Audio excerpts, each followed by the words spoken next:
For free. That's a savings of almost $7. I know what they want to give it to me. This is my favorite line in the movie. It's just so brave. And that is to me. He's my brother. In Iowa, he's your brother.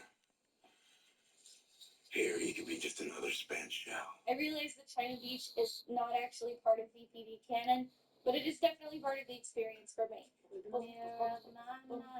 The series that brought women to the front line. I.B. Jones, straight to it now! And dare to show the other side of war.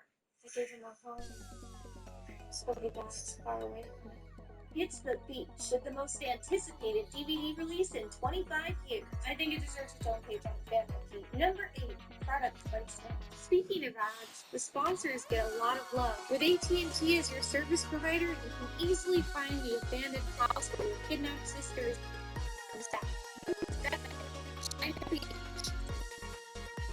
Watching back in the day happened on the CW's on-demand programming, which runs ads. And I don't know why this is, but the CW's on-demand programming tended to just run the same handful of ads again and again on everything. And for some reason, the one ad that played more than anything else was for the season 1 DVD box set of China Beach.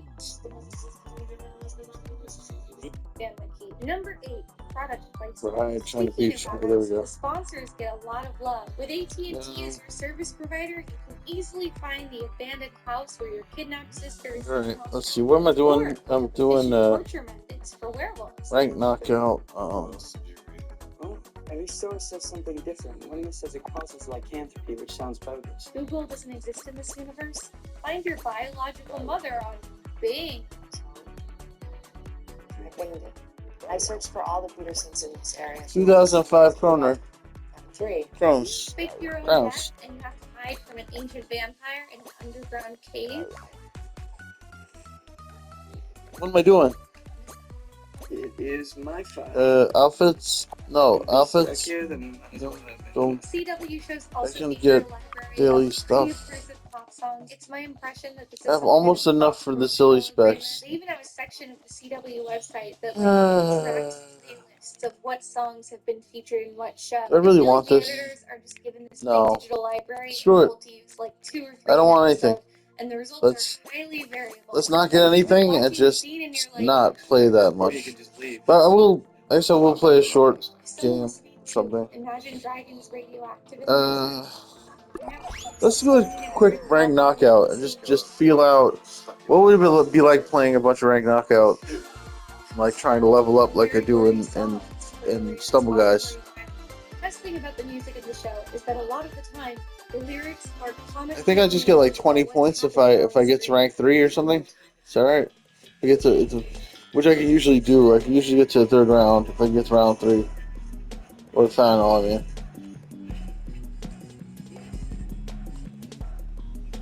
Okay.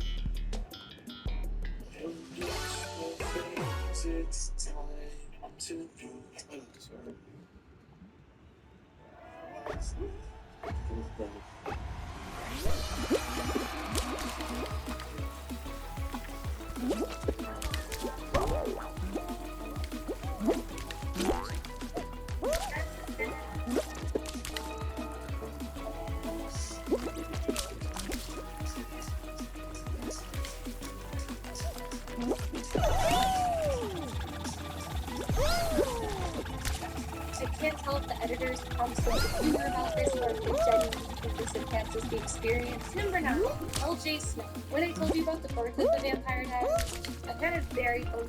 I like to do that. It's like dramatic tension, but also this is YouTube, so like people might just click away and miss the interesting stuff.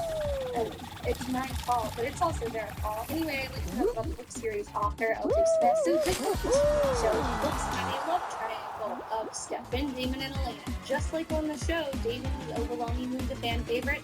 He's also the author favorite. However, he's not Elena Kamen's favorite. Allegedly, they saw where Smith was taking the story, and they told her that it had gone too far from their original vision, and that Elena had to end up with Stefan. Smith disagreed, and she was fired. Yeah, that's right. Remember that work for hire stuff? Vampire Diaries is for all intents and purposes L.J. Smith's brainchild, but she does not own the series. Even so, I'm sure she felt a degree of job security after the books spun to TV series and became famous. But she was wrong, and they fired her in 2011 as the show was entering its third season. What is it, Team Stefan? Who's Team Stefan? L.J. Smith Crazy. wrote books 1 through 7, and then there were 6 more books after that. They still say created by L.J. Smith on the cover, but if you read the small print, they clarify that they were not actually written by her. 3 of the 6 books, we don't even know who wrote them. It's literally an unknown, uncredited ghost writer. Kind of very spooky. It's such a big franchise, like, how can that happen? Alloy retained the rights to what L.J. Smith had submitted to them, so allegedly the first 2 books after she left still used some of her outlines and even some passages of her writing they had loaded into the finished product. But she's made it clear on her personal website that as released, the books do not follow her intended vision.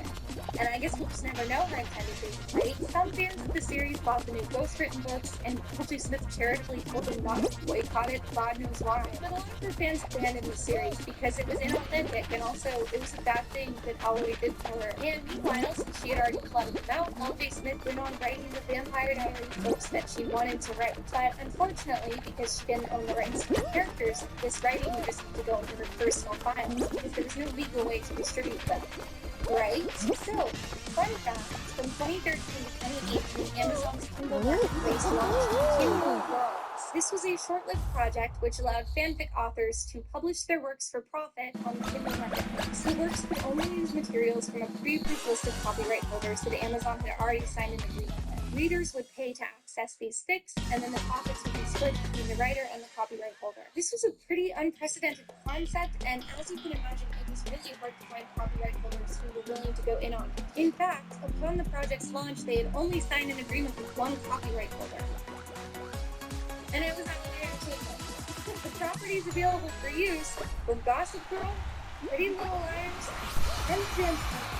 So, in an extremely weird twist of fate, L.J. Smith was able to not only publish, but profit off of her unreleased Vampire Diaries books, which were now fan fiction. I doubt she actually made that much money off it, but I am glad she got to get her work out there, and in the process make Alloy Entertainment look like fools, which in my opinion, they are really mean fools. Really mean fools. Hell yeah.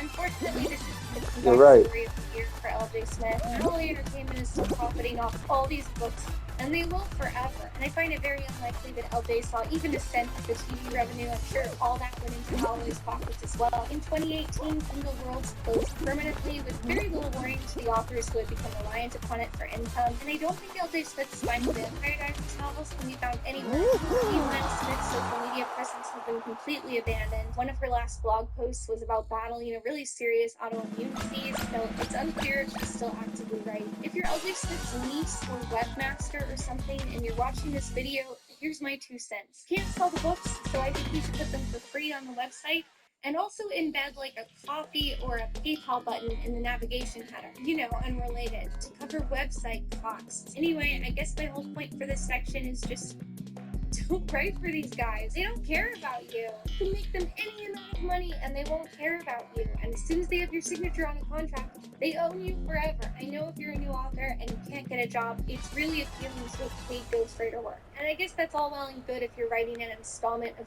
Babysitter's Club or Warrior Cat. But for the love of God, do not create universes or characters for Alloy Entertainment. They don't deserve them. Give them as little as they are paying you for, and assume they are your enemy again. Go! I'm doing good. I'm winning. I'm winning the stuff. Every series except the Vampire Diaries. I broke it. They understand that my audience is not for but I don't know, maybe it's a beast or like donated to a library. But we'll be circling back to the rest of the bibliography. Yeah. Number 10, Caroline. Hey, I made it. Vampire Diaries Caroline's actress was a professional backup singer. In Hannah Montana. There we go.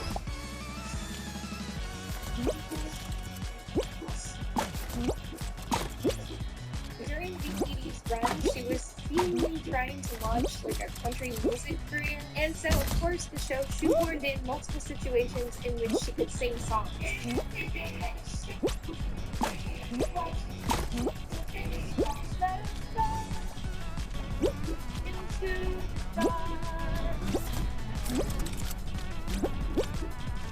No! But I was doing so good! It's extremely unnatural. listen to you, Steve. It's up there. Can you go, man? Like this first scene where she uses her vampire mind control powers to make the band at a bar back her up. You know what? I'm gonna sing. Off the stage. You everyone so I can see